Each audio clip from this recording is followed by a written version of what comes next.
History remembers the heroes, but forgets their weapons. Locked away in vaults, buried in archives, and erased from records, these guns were too powerful, too advanced, or too dangerous for their time. They could have changed wars. They could have rewritten history, but instead they vanished, hidden by governments, silenced by politics, or lost to time itself. Today, we uncovered them. These are the 10 forgotten weapons, the lost guns, history tried to erase. Stay till the end, because the last one wasn't forgotten by accident, it was erased on purpose. The FP-45 Liberator. In 1942, the world stood on the edge of collapse. Europe was under Nazi control, and millions lived in silence under occupation. But somewhere in the heart of America, inside the guide lamp division of General Motors, a different kind of weapon was taking shape. One built not for armies, but for the people. It was called the Flare Projector 45 Liberator, a small single-shot pistol made of stamped steel. It fired a .45 automatic Colt pistol round, powerful, close range, and deadly within only a few yards. There was no rifling in the barrel, no precision engineering, just raw simplicity. Its purpose was not accuracy, it was empowerment. The Liberator was designed in May 1942 by George Hyde, produced in total secrecy. Over 1 million were built in just 11 weeks by 300 workers. Each pistol cost only $2.10, a price tag that carried the weight of hope. The plan was bold. Drop these pistols into occupied Europe so that ordinary citizens, resistance fighters, farmers, even prisoners, could rise up. One shot, one opportunity to take the weapon of a fallen enemy. That was the mission. Officially, it wasn't even called a pistol. Documents labeled it as a flare projector, caliber .45. A cover name meant to fool spies and censors.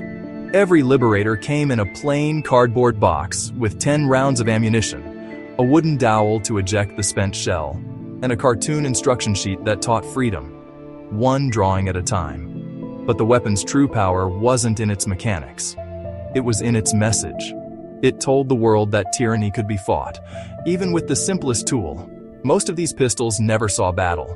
Many were destroyed, dumped into the sea, or melted down after the war. Yet their legacy endured. The Liberator wasn't just a gun. It was a symbol that freedom doesn't need perfection. It only needs courage. The Flare Projector, .45 Liberator, a crude creation that carried the soul of resistance and proved that sometimes the smallest weapon can strike the deepest fear. The LeMat Revolver. The year was 1856. America stood on the edge of division, and one man, Jean-Alexandre LeMat, a French inventor living in New Orleans, was about to design a weapon unlike anything the world had ever seen. They called it the LeMat Revolver. To the eye, it looked like a massive sidearm, but hidden beneath its 9-chambered cylinder was a secret, a second barrel, a smooth-bore shotgun built right into the frame. 9 bullets above, 1 devastating blast below, 10 chances to survive a fight where one was never enough. The LeMat fired a 10.7 mm or 9.1 mm revolver round, and, with the flip of a small lever on the hammer, it could unleash a shotgun blast of buckshot from the lower barrel. It was heavy, over 1.8 kilograms loaded, but it was the most versatile sidearm of its time. The revolver's journey began in Philadelphia, where early prototypes were made by John Crider, and later moved to Paris and Liège, where roughly 2,900 were produced. Through Confederate blockade runners, LeMats slipped into the American South, a rare treasure in the hands of cavalrymen and officers. General P.G.T. Beauregard, one of the Confederacy's most famous commanders, and LeMat's own cousin, personally carried one through the war. So did J.E.B. Stuart, Stonewall Jackson, and others who favored the weapon's brutal stopping power. In the chaos of Civil War cavalry charges, the LeMat was unmatched. 9 quick shots of lead, followed by a blast of buckshot at point-blank range, a single weapon that could clear a room or stop a charge in its tracks. But brilliance came at a cost. The revolver was complex, expensive, and difficult to reload, and as the war dragged on, few managed to slip past the Union blockade. Only about 2,500 LeMats ever reached Confederate hands. Still, the legend endured. To the men who carried it, the LeMat wasn't just a sidearm.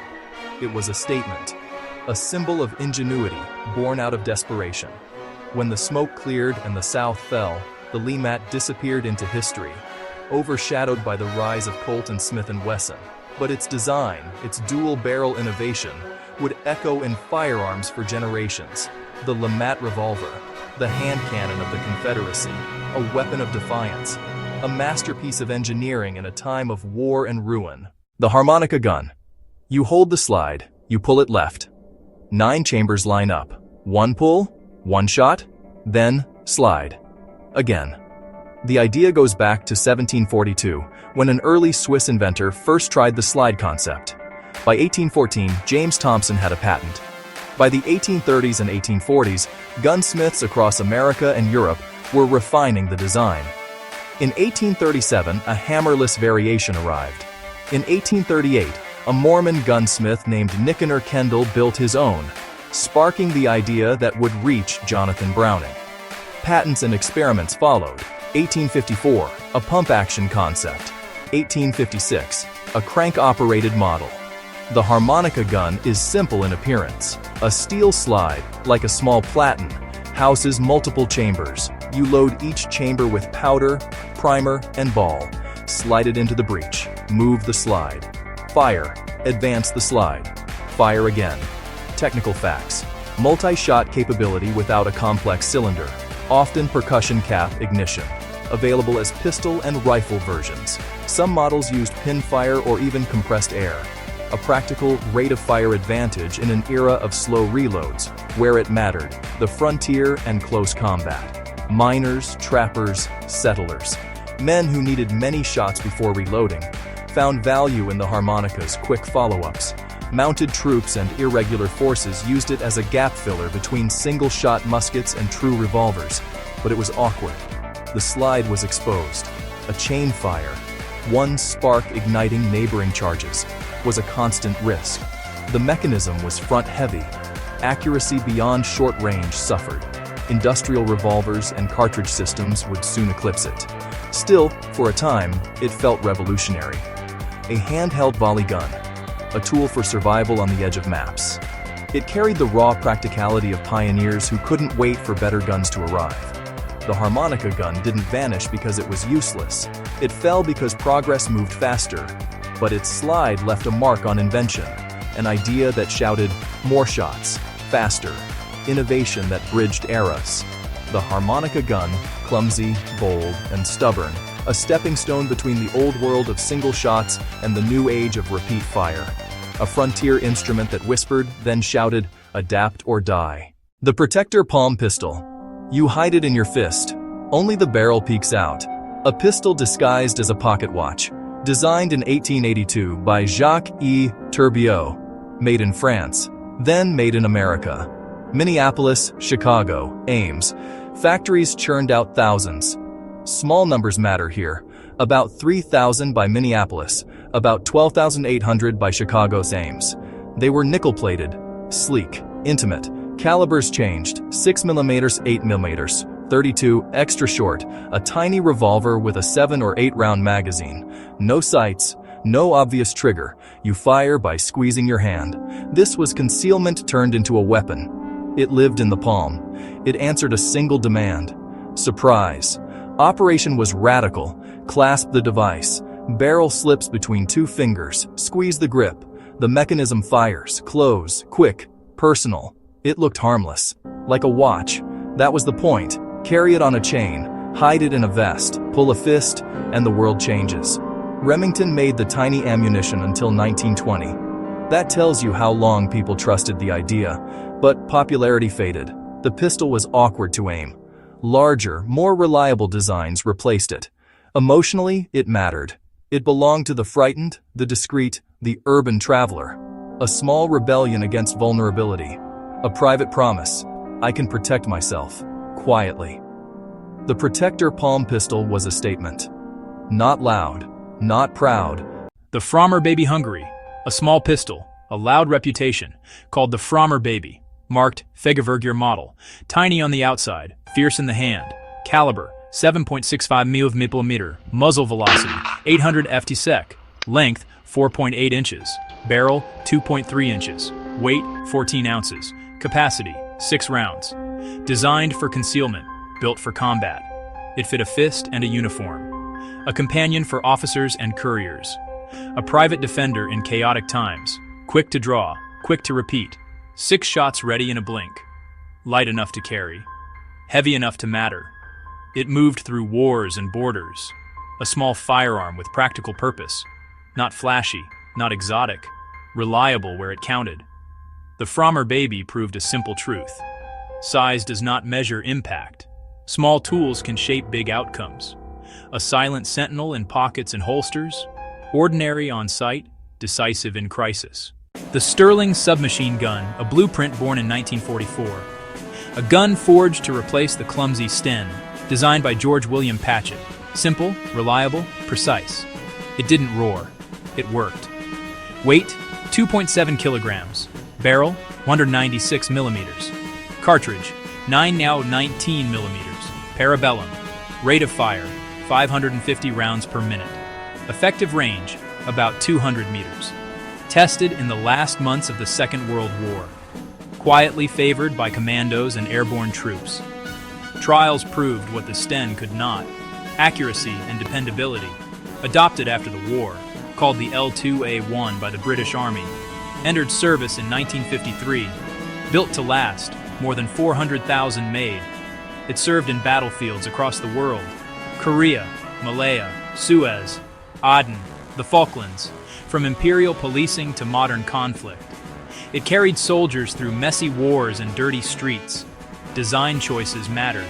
A robust bolt, a chromium-lined barrel, a good magazine feed that accepted Sten mags, little luxuries that meant fewer jams and fewer deaths.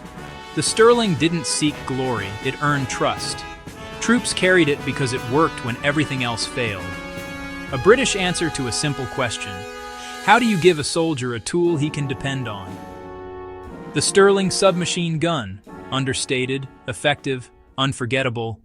The Schuler reform, a patent. A bold idea. A man named August Schuler set out to shrink a revolver's bulk. He did not make a smaller cylinder. He stacked barrels like a magazine. 4 chambers, arranged vertically. A magazine of barrels slides down into the frame. When the trigger pulls, a lever lifts the magazine 1 step. The next barrel lines up under the hammer. Pull again. Fire again. It looked like a pocket pistol. But inside, it was a miniature mechanical ballet. A rack of barrels. A spring stud to hold the magazine. A clever ejection trick. Gas from a fired round ported to push the case from the barrel above. The bottom barrel had to be removed by hand. Ingenious. Flawed. Human. Produced between 1907 and 1914. Small batches, quiet hands, limited reach. Caliber, .25 ACP. A pistol that dared to be different. It solved a problem few had asked to solve. Bulk reduced. Complexity increased. Reload speed, mixed. Reliability, debated. You gained compactness, you sacrificed simplicity. For a time it was admired by collectors and curious soldiers. Then the world moved on. Cartridge revolvers, semi-automatics, and mass production wrote new rules. Yet the reform pistol mattered. It proved invention can be sideways, literal, and figurative. It showed that someone would experiment with form when others copied function. A strange step on the road of small arms design. A reminder that progress is messy, and that the urge to reimagine can yield machines both brilliant and brittle. The